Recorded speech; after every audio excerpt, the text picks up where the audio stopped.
Asterisk did not have a sunrise. It had a transition, a scheduled brightening of the atmospheric processors that turned the sky from deep violet to pale silver at exactly 0600 hours, standard time, every single day, with a variance tolerance of less than 4 seconds. Princess Soraya Ventraloris had watched this transition happen 11,312 times in her life, and she had never once seen it be late.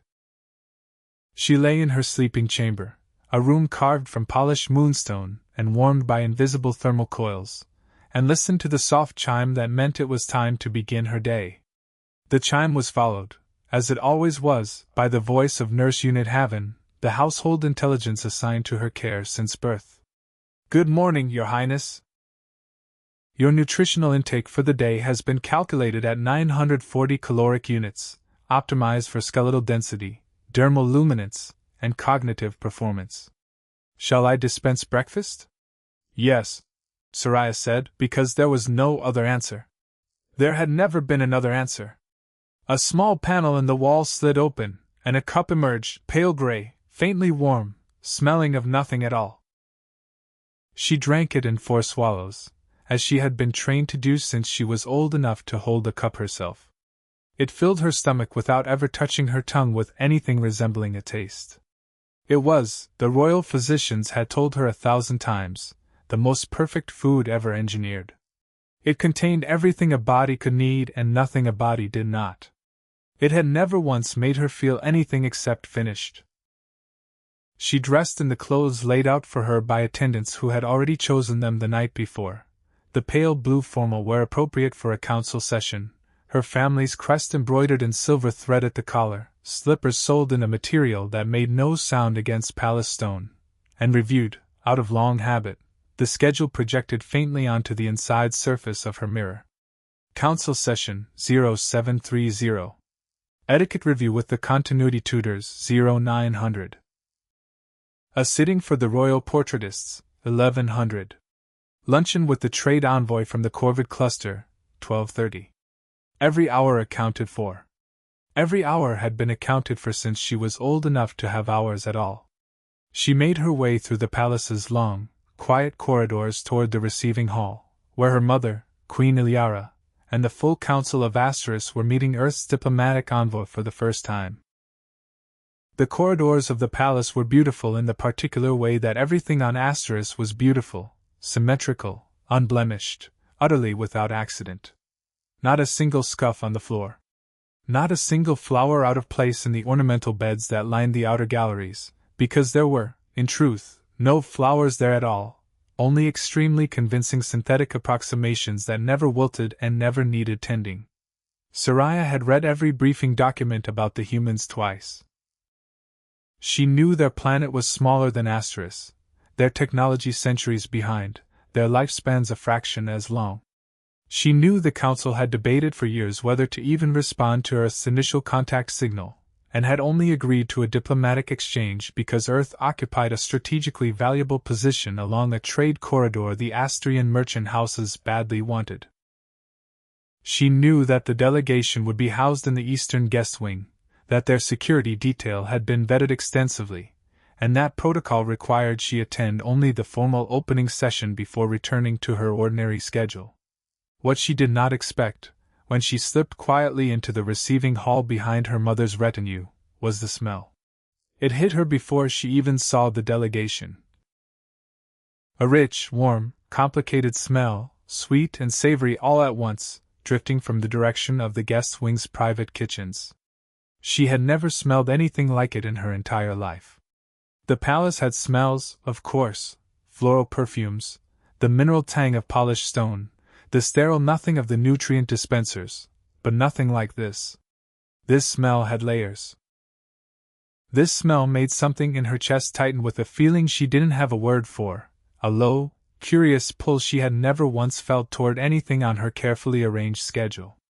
"Princess," murmured her mother's attendant, Corvain, appearing at her elbow with the silent efficiency of a man who had spent 30 years anticipating royal displeasure before it happened. He was tall, gray at the temples despite the compound's supposed anti-aging properties. A fact Soraya had never thought to question before today, and he wore the deep burgundy robes of the Office of Continuity, whose entire function, as far as Soraya had ever understood it, was to ensure that nothing on Asteris ever changed. "You're not on the schedule for this session. I was curious," Soraya said, which was true, though not in the way Corvain would assume. "The humans have brought their own cook," Corvain said, wrinkling his nose slightly, as though the very idea offended some deep, orderly part of him. "Apparently it is a custom of theirs to prepare food by hand rather than synthesize it. The smell has been persistent. I've lodged a complaint with the guest wing's ventilation office." "Persistent," Soraya repeated softly, and found that she did not think the word carried the insult Corvain intended. She did not go into the receiving hall. Instead, quietly, and against every rule of protocol that governed her existence, she followed the smell.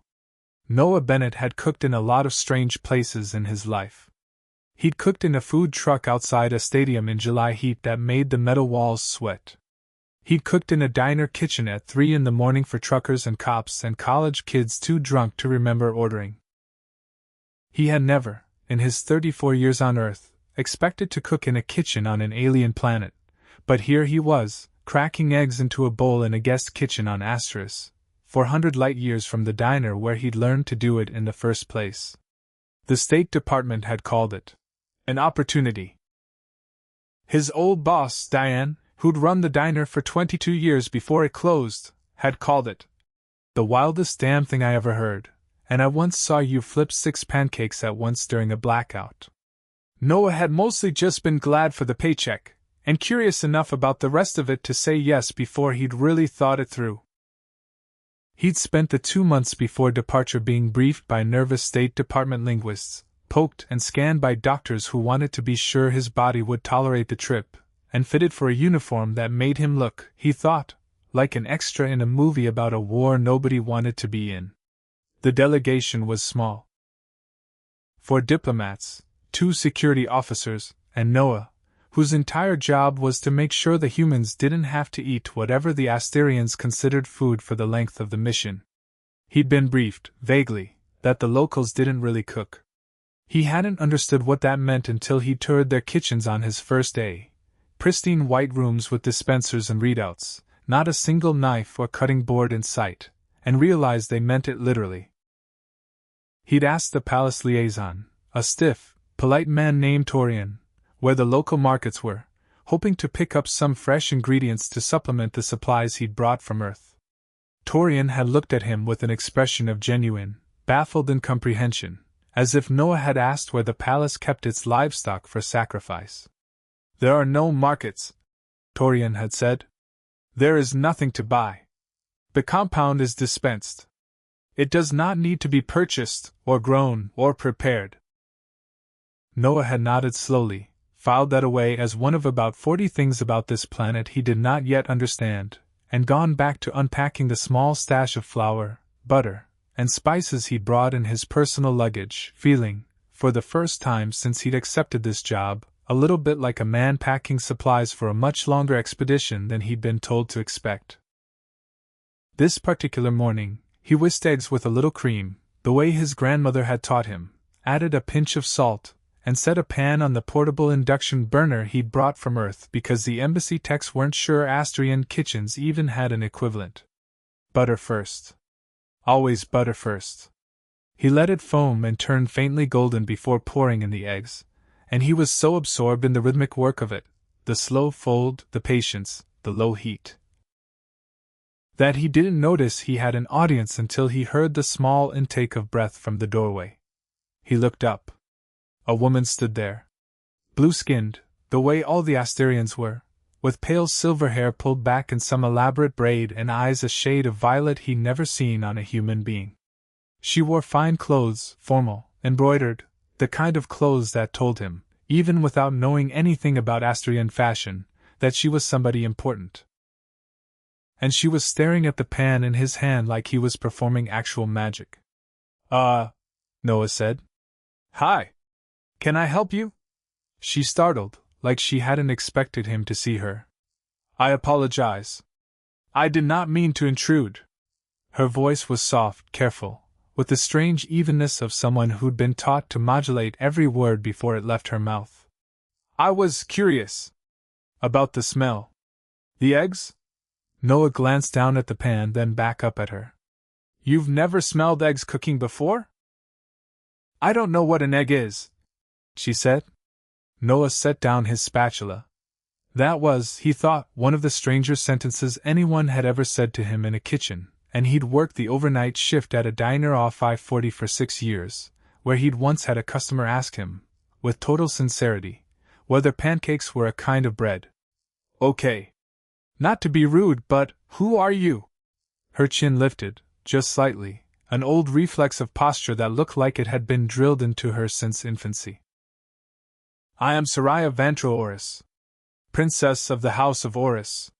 Noah looked at her for a second. Then at the pan of eggs. Then back at her. Well, he said. Princess Soraya, you're not supposed to be in here, are you? It wasn't really a question, and she didn't pretend it was. No, she admitted. I'm not. He should have called someone. He knew that, even as he was doing the opposite of it. There were probably 17 protocols he was violating just by having this conversation, and he had a strong suspicion that letting the alien princess into the human diplomatic kitchen unsupervised was going to be a bad look in whatever report eventually got filed about this trip. But she was looking at the pan of eggs with an expression he recognized. He'd seen it on little kids at the diner counter watching him flip a pancake, that open, unguarded hunger to understand something new. And something about it made him not want to send her away. You want to try a bite? He asked. Her eyes went wide. Try it? Taste it. That's usually how it works with food. He smiled, a little crooked, and reached for a small plate. It's just scrambled eggs. Butter, cream, a little salt. Nothing fancy. But if you've genuinely never eaten anything except whatever you people usually eat, I figure this ought to be an experience either way. She took a step into the kitchen. And it was a real step, hesitant, like she was crossing some line she'd never been permitted to cross before, and came to stand beside him at the counter.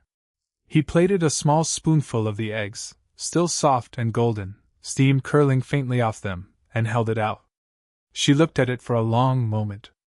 Then she picked up the small fork he offered, took a breath like she was steadying herself for something far more significant than breakfast, and took a bite. Soraya would spend the rest of her life trying to describe that moment to people who had never lived without it, and she would never quite manage it, because there were no words in her language, a language of 1,000 years of careful court diction, precise and passionless, for what it felt like to taste butter and salt and warmth for the very first time. It was not, she would later understand, an extraordinary dish by human standards. It was breakfast.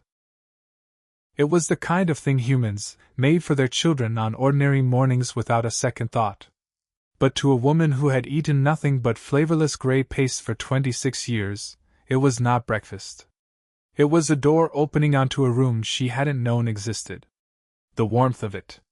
The way the salt made the richness of the butter bloom instead of just sitting flat on her tongue. The soft give of the eggs, nothing at all like the uniform, gel-like texture of nutrient paste. There was texture, softness in one place, a faint crispness where the edges had caught the pan, a complexity her mouth had never been asked to process before. Her whole body seemed to light up with the shock of it, some deep, animal part of her brain that had been asleep her entire life suddenly, violently, awake. She began to cry before she even understood that she was crying. Hey, whoa. Noah set down the pan fast, alarmed, reaching for a napkin like that might help. Are you okay? Did I do something wrong? Are Asterians allergic to eggs? Is that a thing? Oh my God, do I need to call someone? No. Soraya managed, pressing the back of her wrist to her eyes, mortified and unable to stop. No, it isn't. I'm not hurt. I don't think I'm hurt. You're crying. I know. A small, disbelieving laugh escaped her, tangled up with the tears. I have never tasted anything in my entire life. Do you understand? Not once. My people stopped eating food 1,000 years ago. We drink nutrient compound. It sustains the body perfectly.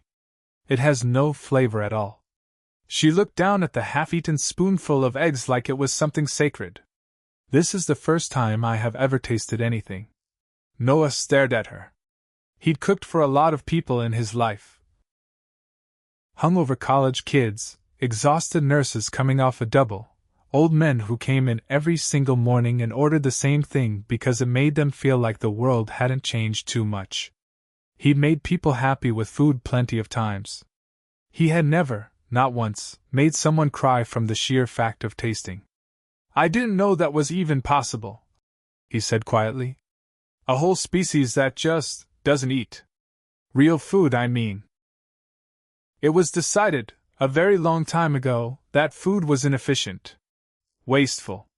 That the paste provided everything the body required with none of the risk, no illness, no inconsistency, no aging past what the compound allows for. It is considered advanced. Civilized. She said the words the way someone repeats a lesson they've never questioned before, and for the first time in her life, heard how strange they sounded out loud. Cooking is considered a primitive practice. Something poorer worlds still do because they haven't advanced beyond it. Huh, Noah said, in the careful tone of a man deciding not to say the first 4 things that came to mind. You disagree, Soraya said, watching his face. I mean, I'm biased. I've spent my whole life doing the primitive thing you're describing. He allowed himself the smallest, only slightly pointed smile. But for what it's worth, Your Highness, most humans who've never cried over scrambled eggs would probably agree with you. So maybe there's something to it. Soraya looked down at the plate again. There was still half a spoonful left. She picked it up herself this time, without waiting for him to offer, and ate it slowly, deliberately, like she was trying to memorize the exact shape of the sensation so she'd never lose it again. I would like to learn, she said finally. How you do this? How you make food like this? Noah hesitated. Princess, I don't think that's exactly in my job description. Or allowed? There were, like, several security briefings about what I'm and am not allowed to do here, and I'm pretty sure teach the Crown Princess how to cook eggs in the embassy kitchen at odd hours was not on the approved list. Then it will have to be our secret, Soraya said, and there was something in her voice he hadn't heard yet. Something bright and a little reckless, a woman testing out the shape of a decision that was entirely her own for what might have been the first time in her life. I am very good at secrets, Mr. Bennett. I have been trained since birth to say only what I am permitted to say. I promise you, I know how to keep something hidden. Noah looked at her for a long moment, a woman who had apparently never eaten a full meal, never made a decision that wasn't scheduled for her, crying over a plate of scrambled eggs in his makeshift kitchen at the edge of the known galaxy, and felt something shift in his chest that he did not have a tidy name for either. All right, he said. Tomorrow morning. Early, before anyone else is up. I'll teach you to make pancakes. Pancakes, Soraya repeated, testing the word like it was a spell. Pancakes, Noah confirmed. Trust me. It's about to change your whole week. She came back the next morning before the sky had finished its scheduled transition to silver, slipping through the palace's service corridors in plain clothes borrowed from one of her handmaidens, her silver hair loose instead of braided for what she suspected was the first time since childhood. It felt like wearing someone else's skin. It felt wonderful. Noah was already at the counter when she arrived, sleeves rolled up, a bowl of white powder in front of him that he told her was called flour. Okay, he said, sliding the bowl toward her. Pancakes. This is easy: flour, a little sugar, baking powder, salt, milk, egg, butter. You want to whisk it until it's just combined. Don't overmix, or they get tough. Overmix, Soraya repeated, filing the word away with the seriousness of someone taking notes for a council briefing. You're allowed to have fun with it, you know, Noah said, a little amused. It's pancakes, not diplomacy. Forgive me. I don't entirely know how to do things without precision. She looked down at the bowl, at the whisk he'd pressed into her hand, and something in her posture eased, just slightly, like she was giving herself permission. "Show me again." Slowly. He showed her. He put his hand briefly over hers to demonstrate the motion.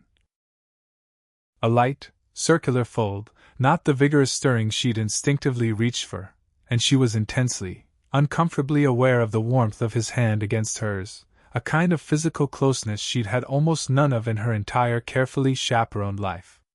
She said nothing about it. Neither did he. But she noticed that he pulled his hand back a beat later than he strictly needed to, and she found that she didn't mind. The batter came together lumpy and imperfect, and when Noah poured the first ladleful onto the hot pan and it hissed and bubbled, Soraya actually gasped. "It does that every time?" "Every time. That's how you know the pan's hot enough."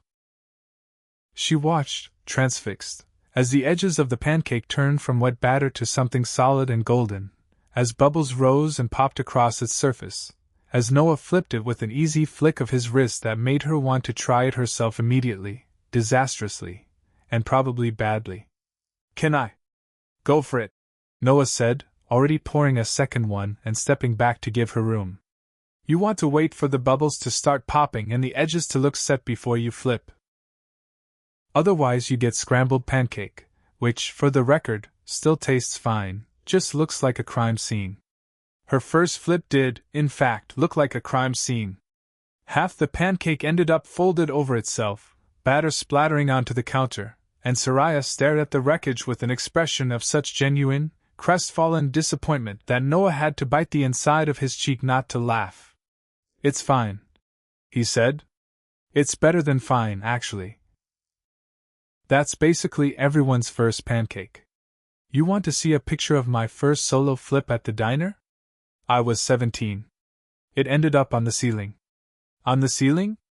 "On the ceiling. Diane made me clean it up myself while she laughed so hard she had to sit down." He handed her the spatula again. "Try again. You'll get it." She did get it, on the fourth attempt. A clean, confident flip that sent the pancake arcing through the air and landing back in the pan almost perfectly, and the sound she made was somewhere between a laugh and a shout of triumph, delighted and completely unguarded in a way Noah suspected the palace had never once heard from her. "I did it," she said, staring at the pan like it had just handed her a crown. "You did it," Noah agreed, grinning. "Told you it'd change your week." They ate the pancakes standing at the counter, no formal seating, no royal protocol, butter and syrup he'd brought from Earth dripping over the edges of a plate they shared between them, and Soraya decided, somewhere between the second bite and the third, that this was the best morning of her entire life, and that she intended to have as many more of them as she possibly could. She lingered longer than she should have that first morning, asking question after question. Why butter? Why this particular flour? Whether all human food required this much attention or whether some of it was simpler, whether he had always known he wanted to cook or whether it had found him the way it seemed to be finding her. Noah answered everything patiently, flipping a third batch of pancakes either of them especially needed just to have an excuse to keep talking, and when Soraya finally forced herself to leave for her scheduled council briefing, she did so reluctantly, glancing back at the kitchen doorway twice before she made herself round the corner. What began as pancakes became, over the following weeks, an entire education Soraya had never known she was missing. She learned to make bread.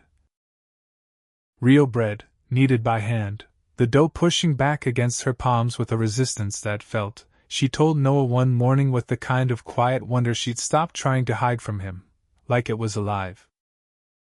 She learned that yeast was, in fact, alive, tiny organisms working quietly to fill the dough with air, and she found this so extraordinary that she spent an entire session peppering him with questions about fermentation until he finally admitted he'd learned most of what he knew from a library book and a lot of trial and error, not any formal training. She learned soups. A rich vegetable broth that took all morning to build layer by layer, browning things first, he explained, because color meant flavor.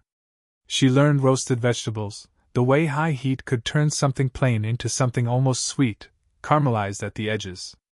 She learned that salt wasn't just one flavor but a tool that made every other flavor louder, clearer, more itself.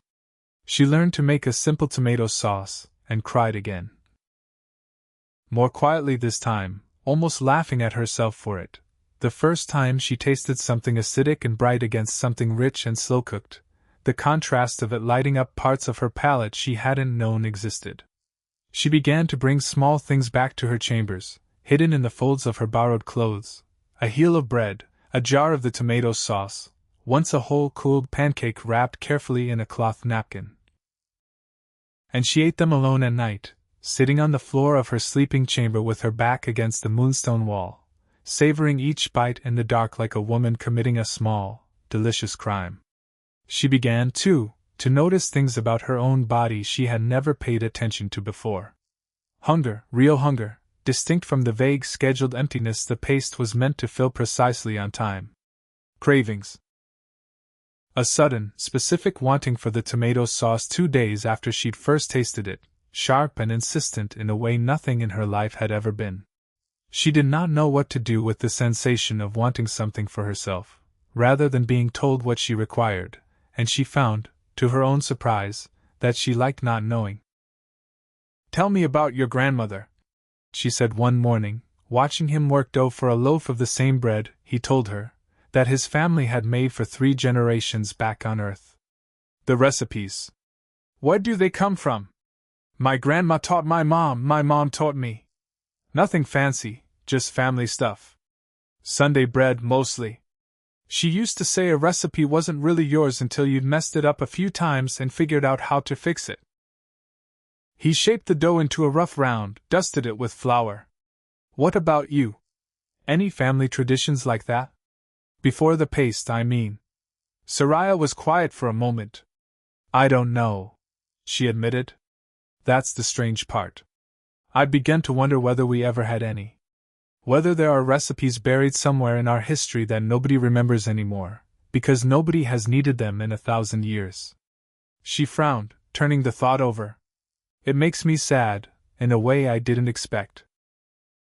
Like a whole part of what my people used to be has simply vanished.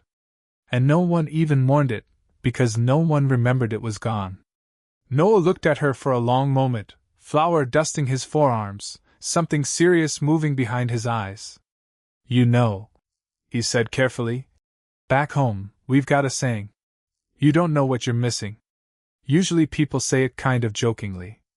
But I don't think it's supposed to be a joke, really. I think it's supposed to be a warning." "A warning against what?" "Against exactly this.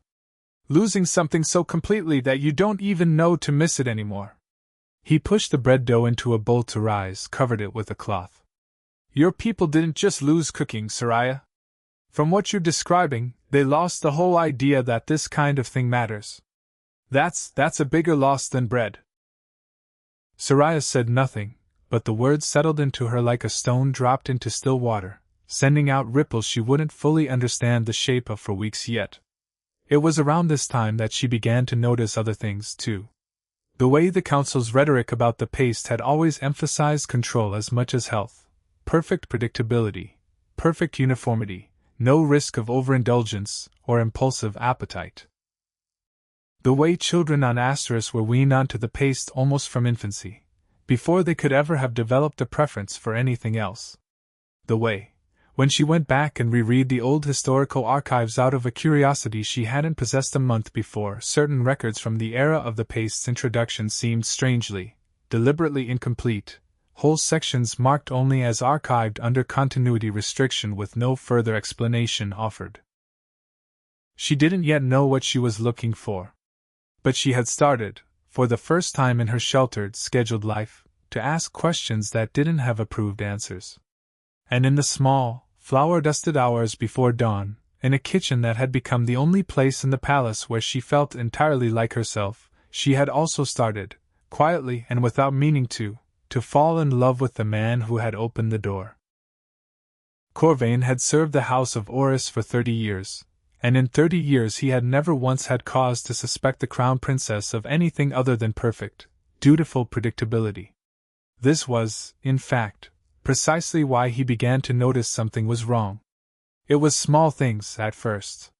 Soraya's schedule, which had run with unbroken regularity since her infancy, had begun to show small, unaccountable gaps. Mornings when the location logs placed her in the eastern wing rather than her chambers, a full hour before her first appointment.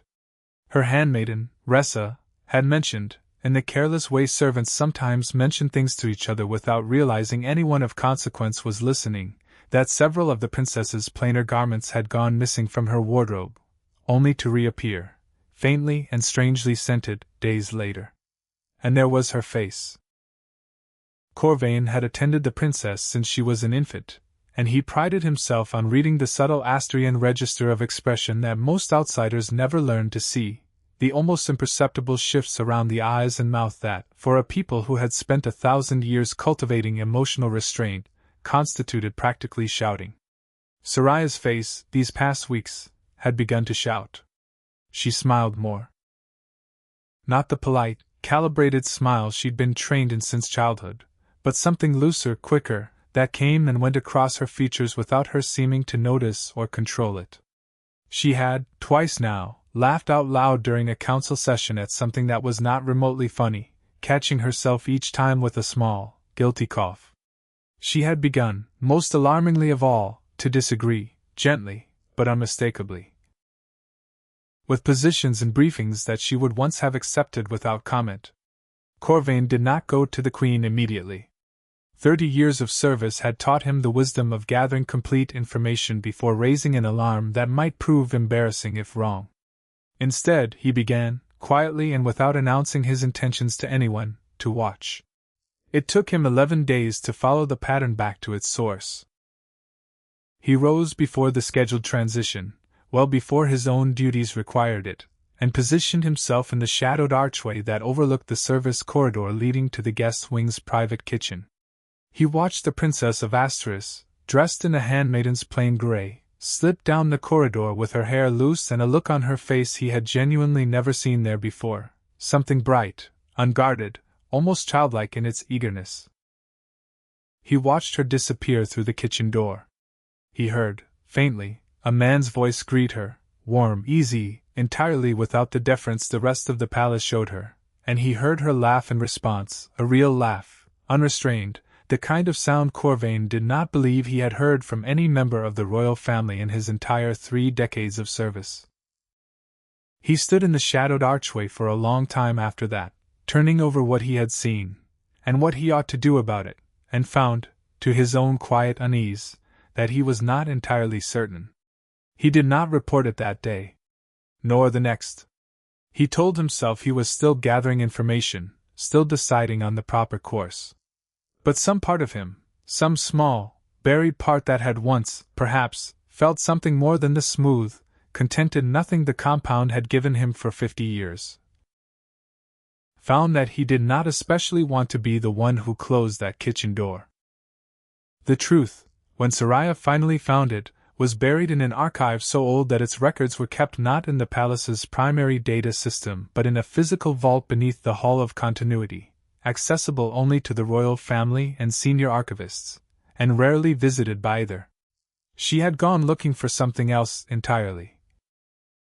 An old account of pre-paced Astrian cuisine, hoping to find some trace of what her ancestors might once have eaten, some thread she could follow back to a history her people had let slip away.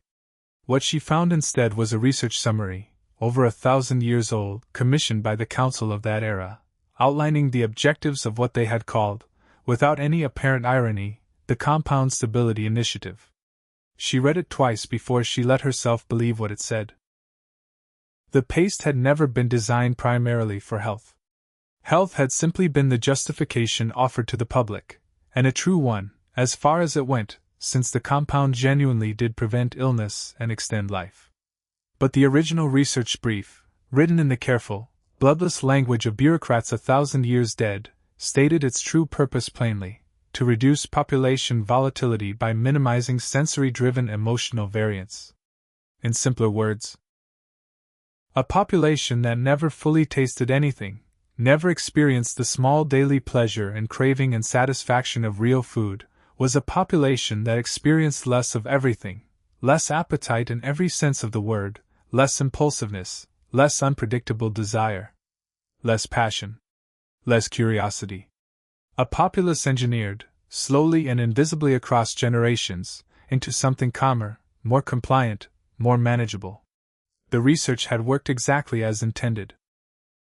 Over centuries, as the pace became universal and then mandatory, and as cooking was gradually reclassified first as unnecessary and then as primitive, the broader Astrian character had shifted with it. Fewer uprisings, fewer artistic movements, fewer wars, but also, Soraya now understood with a cold, sick feeling settling into her stomach, fewer poets, fewer inventors. Fewer people who wanted anything badly enough to fight for it. Her own family, the royal house that had overseen this transformation for 1,000 years, had not remained above its effects. They had, if anything, been the most thoroughly steeped in it of all, the most scheduled, the most sedated, the most perfectly obedient to a system none of them had ever been permitted to question. She thought of her mother, Queen Iliara, whom she had never once seen express an emotion stronger than mild satisfaction. She thought of the council sessions she had sat through her entire life, every debate so measured, so calm, so utterly devoid of anything resembling real conviction. She thought of herself, 26 years old and only now, for the first time, discovering what it felt like to want something, to cry, to laugh, to feel her own hands do something clumsy and imperfect in hers. There was a second document in the same vault, filed decades after the first, that troubled her even more.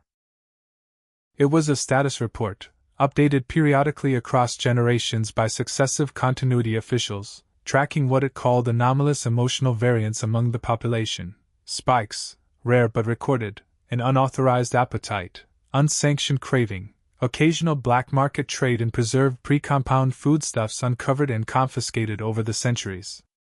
Each incident had been quietly suppressed. Each one had been treated not as a curiosity, but as a containment failure. She found Noah in the kitchen the next morning with the report clutched in her hands, and she was shaking. "Soraya?" He set down what he was holding immediately, alarmed by her face. "What happened? What's wrong?"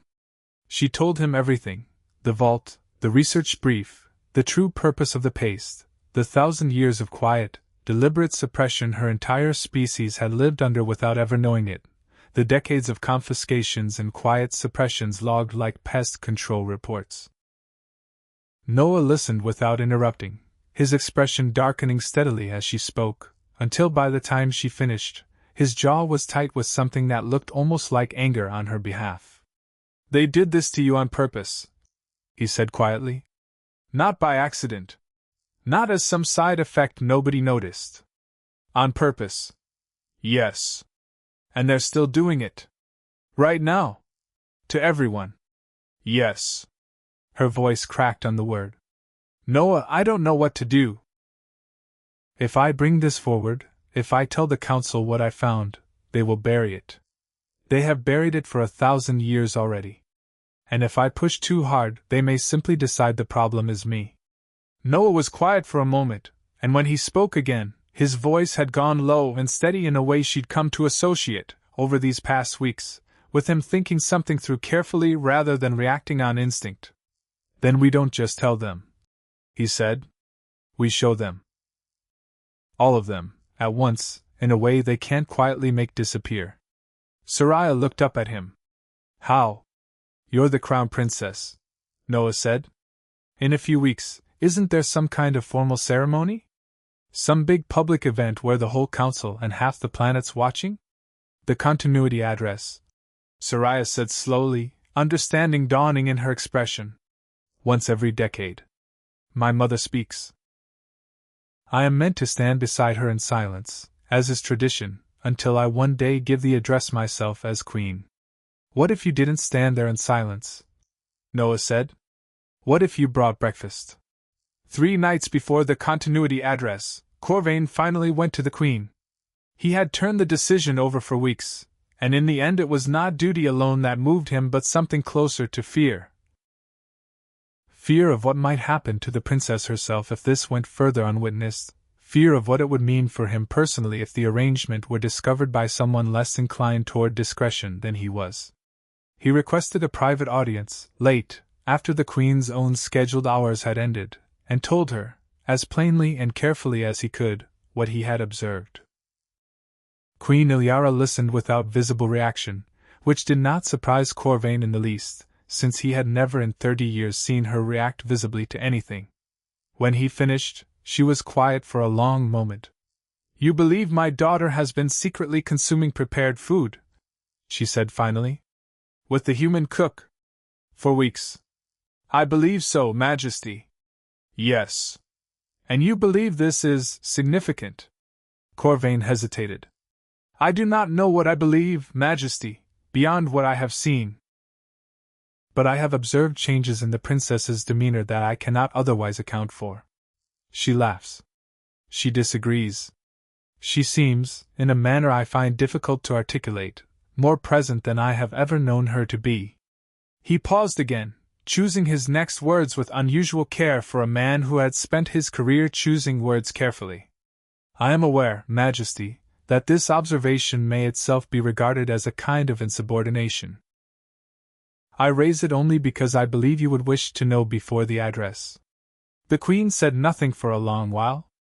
When she finally spoke, her voice carried an odd, careful stillness Corvain had never quite heard from her before. "Thank you, Corvain. You may go." He bowed and withdrew, uncertain whether he had done his princess a service or a grave disservice, and equally uncertain which outcome he actually hoped for. Queen Ilyara did not summon her daughter that night, nor the next morning.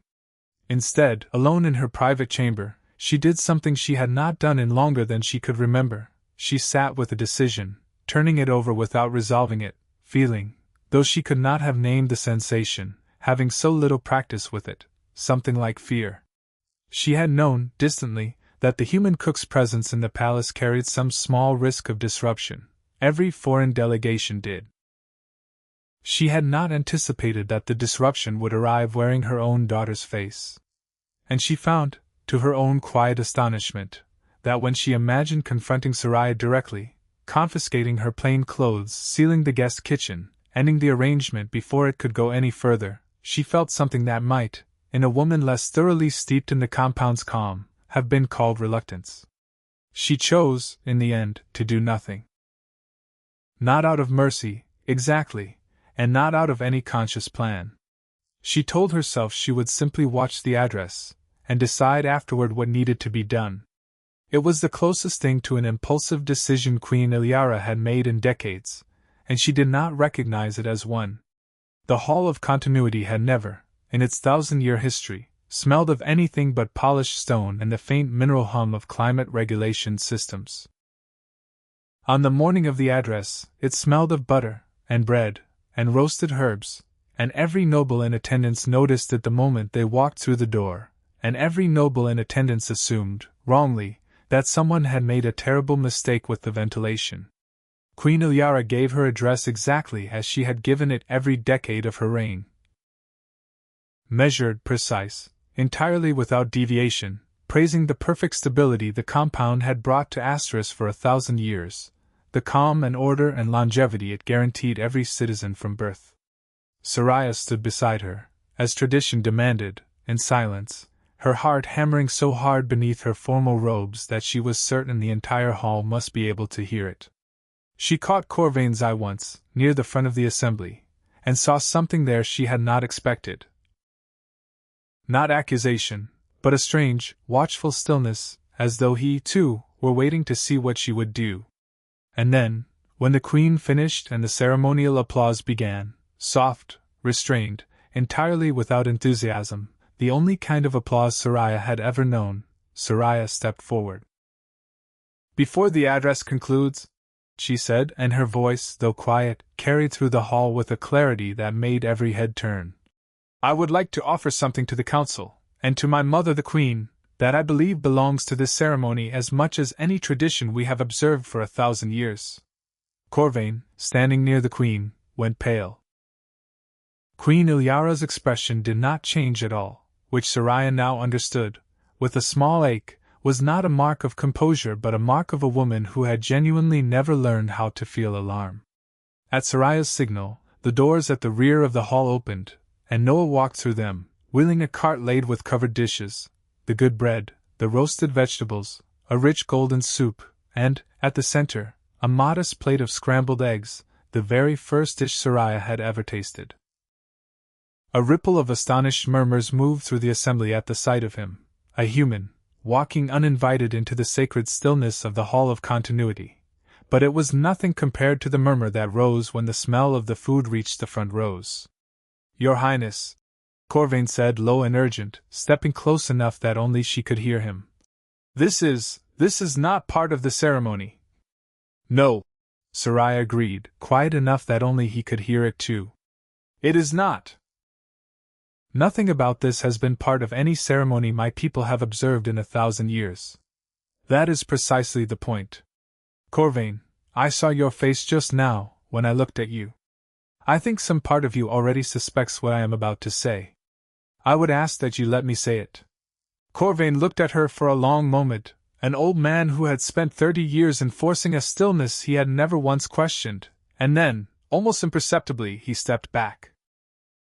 She turned to face the full assembly of the council, hundreds of Asterisk's most powerful nobles seated in perfect, silent rows, and she told them what she had found in the vault beneath their feet. She told them about the Compound Stability Initiative. She told them, in plain, unflinching words, that the paste every one of them had consumed since infancy had never truly been designed for their health, but for their obedience. That their calm was not peace but suppression, that their stability was not strength but a slow, deliberate dimming of everything that had once made their species vivid and unpredictable and alive. She told them, too, of the confiscation reports, the black market foodstuffs quietly seized and destroyed across generations, of a system that had spent 1,000 years hunting down and extinguishing the last scattered embers of exactly this kind of joy. The silence that followed was unlike any silence the Hall of Continuity had ever held. Not the practiced stillness of court decorum, but something raw, shock, working its way slowly through 1,000 faces that had rarely, if ever, been asked to feel anything at all. From somewhere near the center of the hall, an elder council member Soraya recognized as Vantel Corraine, a stern, formidable man who had chaired the Continuity Office for over 2 decades. Rose to his feet, his voice sharp with the first genuine anger Soraya had ever heard in that chamber. "This is madness," he said. "You would have this council believe 1,000 years of stability, 1,000 years free of the wars and famines and chaos that still plague lesser worlds, was some manner of conspiracy? On the word of a girl bewitched by a foreign cook and his primitive tricks? I would have this council taste for itself," Soraya said, and did not let her voice shake, though it wanted to. "I do not ask you to believe me on faith, Elder Corraine. I ask you to taste, and judge with your own senses what 1,000 years of calm has cost you." She lifted a single spoonful of the eggs and held it out, not to the Queen, not to Elder Corraine, but to the room entire, an offering rather than a demand. For a long, terrible moment, nobody moved. Elder Corraine's face remained set, unyielding, and for a heartbeat Soraya feared the whole moment would simply curdle into silence and be quietly buried, as everything on Asterisk that threatened its stillness had always, eventually, been buried. Then, from the third row, an elderly council member Soraya barely recognized. A woman named Haven Corraine, ancient even by Astrian standards, who had served on the council since before Soraya was born, and who Soraya would later learn was Elder Vantel Corraine's own aunt, rose slowly from her seat, walked the length of the hall in absolute silence, and took the spoon from Soraya's hand. She tasted it. And, like Soraya before her, Haven Corraine began, very quietly, to cry. It did not happen all at once.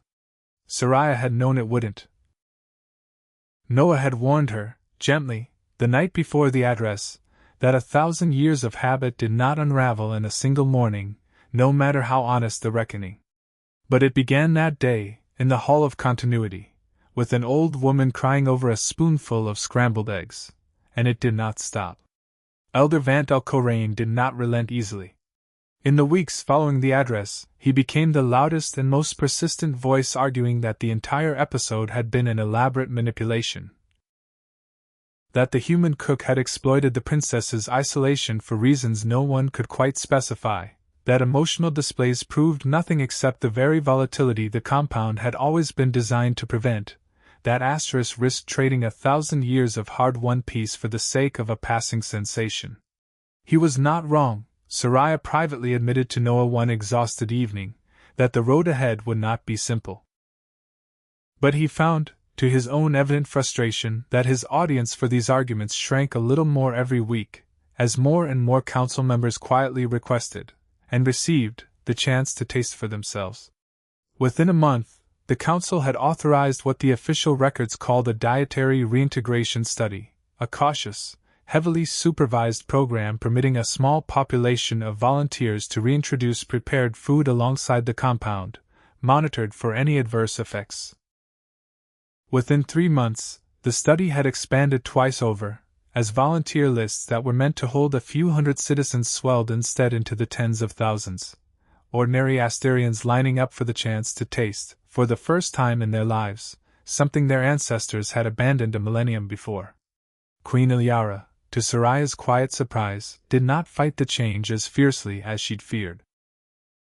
She had tasted the eggs herself, the evening after the address, alone with her daughter in a private chamber, and she had said very little afterward, only that she remembered, distantly, dimly, something her own mother had once told her about a dish called honeyed grain that no living Asterian could any longer identify or reproduce.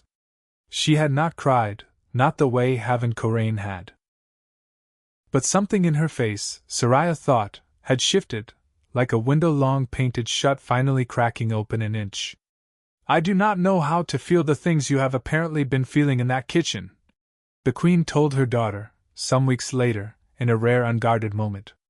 "I am not certain, at my age, that I ever will, entirely. But I find that I no longer wish to prevent you from feeling them. That will have to be enough for now." Corvain, for his part, found himself in an unexpected new role, not as the enforcer of continuity he had been for 30 years. But as one of the reintegration study's first and most careful administrators, charged with ensuring that the reintroduction of food proceeded without the chaos Elder Korain predicted. He came, eventually, to the guest kitchen himself, one quiet morning, and asked, with visible discomfort, whether he might try a piece of the bread. Noah gave him a slice, warm, with butter. Corvain ate it in absolute silence, standing very straight, and said nothing about how it made him feel. But he came back the following week, and the week after that, and eventually stopped pretending he needed a reason. Noah stayed on Asterisk far longer than his original diplomatic posting required. First as a formal culinary consultant to the dietary reintegration study, teaching a slowly growing cadre of Asterian volunteers the basics of bread and broth and roasted vegetables. Then, as the months passed and the study became something closer to a movement, as something else entirely, a role neither of them quite had a formal title for, except that it involved a great many mornings spent together in a kitchen that had, by then, become the busiest room in the entire palace. "You know," Noah said one morning, months after the address, watching Soraya teach a small group of palace kitchen staff how to properly fold pancake batter without overmixing it, her voice patient and warm in a way that would have been unthinkable from the timid, silent woman who'd first appeared in his doorway.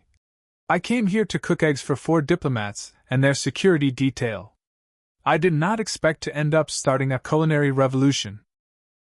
Neither did I expect to fall in love with the chef responsible for it," Soraya said, without looking up from the bowl in front of her, though the small, private smile at the corner of her mouth gave away exactly how deliberately she'd chosen those words. Noah nearly dropped the spatula. "Sorry, what?" "I said," Soraya repeated, finally looking up, violet eyes bright with something that was equal parts nerves and certainty, "that I did not expect to fall in love with you. But I have. I believe I have for some time now, since long before the address, if I am honest, though I did not have the vocabulary for it then. I only recently found the courage to say it plainly, since plain speaking is, apparently, something I am only just learning how to do." Noah set down the spatula properly this time, crossed the small kitchen in 3 steps, and kissed her. Not carefully, not with the measured precision that had governed every hour of her life before he'd arrived, but simply and completely, the way he'd flip a pancake or knead a good dough, with his whole attention and none of his hesitation. When they broke apart, Soraya was laughing, a little breathless, flour still on her fingers from the batter she'd abandoned on the counter. "For the record," Noah said, resting his forehead against hers, "I did notice you. That very first morning. Standing in the doorway. I just figured a princess probably wasn't in the market for a diner cook." "A diner cook," Soraya said, "changed the course of an entire civilization with a plate of scrambled eggs. I think you may have undersold yourself, Mr. Bennett." "Noah," he said. "I think, after everything, you're allowed to just call me Noah." "Noah," Soraya repeated, testing the shape of it the same careful, delighted way she'd once tested the word pancakes, like it was something new and wonderful she intended to keep. "Noah. I like that very much." There were, of course, difficult conversations still ahead of them, what it meant for the crown princess of Asteris to love a human commoner from a world centuries behind her own in most measures the council cared about. What it would mean, someday, for her to take the throne with him at her side, if that was even a road the two of them decided to walk, whether Earth's own governments would know what to make of a diplomatic cook who had, by any honest accounting, helped topple the quiet architecture of an alien empire's obedience. Elder Corain, for one, had already begun quietly circulating questions about the constitutional implications of a foreign consort, questions Soraya suspected would occupy council sessions for years to come. None of it would be simple. Soraya, who had spent her whole life being told that simplicity was the highest virtue a person could aspire to, found that she did not mind in the least. Outside the kitchen window, Asteris's sky was making its scheduled transition from violet to silver, precise and unhurried as it had been for 1,000 years. But inside, for the first time in longer than anyone could remember, the palace smelled of butter and bread and something warm rising in the oven. And across the whole gleaming, glittering capital, in kitchens that had stood empty and unused for 1,000 years, a slow, stubborn, delicious kind of freedom was finally beginning to rise. A year to the day after the continuity address, Soraya stood once more in the Hall of Continuity, not beside her mother this time, but at the center of the floor, in front of a crowd that had grown so large the palace had opened the outer courtyards to accommodate the overflow. It was not a council session. It was, by unanimous vote 3 months prior, something entirely new, the first festival of the harvest that Asteris had held in over 1,000 years, a public holiday devoted to nothing more official than the shared act of eating together. The change had not come easily, and Soraya had no illusions that it was complete. Elder Corain had resigned his chairmanship of the Continuity Office rather than preside over what he still, in private, called a dangerous indulgence, though he had not, in the end, left the council itself, and had begun, grudgingly, and to almost everyone's astonishment, attending the weekly communal meals Corvain now organized in the East Gallery, if only, he insisted, to keep a watchful eye on the proceedings. There were still Asterians who preferred the paste, who found the textures and unpredictability of real food genuinely uncomfortable after a lifetime of uniform gray calm, and Soraya had made a point, in every public address she gave, of insisting that no one would ever be compelled to eat any way they did not choose. The compound itself had not been banned. It remained available to anyone who wanted it, though the research vault beneath the Hall of Continuity had been unsealed and its contents published in full, so that no Asterian would ever again consume it without knowing exactly what it had once been designed to do. But the kitchens were open now, in every district of the capital and, slowly, in the outlying provinces beyond it. Markets had begun to spring up in the plazas where synthetic flower beds once stood. Real markets, selling real vegetables grown in soil that Asterian agricultural engineers, dusting off techniques their ancestors had abandoned a millennium ago, were only just beginning to relearn how to cultivate. Children were being offered, for the first time in generations, an actual choice at mealtimes, and palace physicians who had spent the year monitoring the reintegration study's long-term volunteers reported, with a kind of bemused wonder none of them quite knew how to phrase in a formal briefing, measurable increases in the very things the compound had been designed to suppress: curiosity, creative output. A marked uptick in disagreements, respectful, generative disagreements. At every level of Astrian society. Noah stood at the edge of the courtyard that day, watching Soraya address the crowd, and found himself thinking, not for the first time, of Diane's old diner, its booths worn soft with 3 decades of elbows, its regulars who came in every morning not really for the food but for the small, sturdy comfort of being known and fed by someone who cared whether they'd eaten. He had thought, when he signed on for this posting, that he was leaving that kind of quiet, ordinary magic behind for something stranger and more official. He understood now that he had simply carried it 400 light years to a place that needed it more badly than anywhere he had ever cooked before. "You're staring," Soraya said, appearing at his side once her address had ended, slipping her hand into his without a flicker of the old hesitation that had once governed every gesture she made in public. "I'm allowed to stare at my own fiancée," Noah said. "Especially when she's just told an entire planet that freedom tastes like butter." "I did not say it quite so plainly as that." "You basically did." She laughed. The same real, unguarded laugh he'd first heard from her all those months ago, standing in a doorway she wasn't supposed to be in, watching a stranger cook eggs in a borrowed kitchen at the edge of the galaxy. Around them, in courtyards and kitchens across the whole gleaming capital, 1,000 small fires were lit, 1,000 pots simmered, 1,000 Asterians who had never once in their lives shared a meal with anyone sat down together at long communal tables to do exactly that, tasting, many of them for the first time, the particular sweetness of a life no longer measured out in perfect, joyless portions. It had started, all of it, with a single spoonful of scrambled eggs, offered across a kitchen counter to a woman who had never been permitted to want anything for herself. It ended, or rather, did not end at all, but simply kept unfolding, the way good bread kept rising long after you'd stopped watching it, with an entire civilization slowly, deliberately, joyfully learning to taste.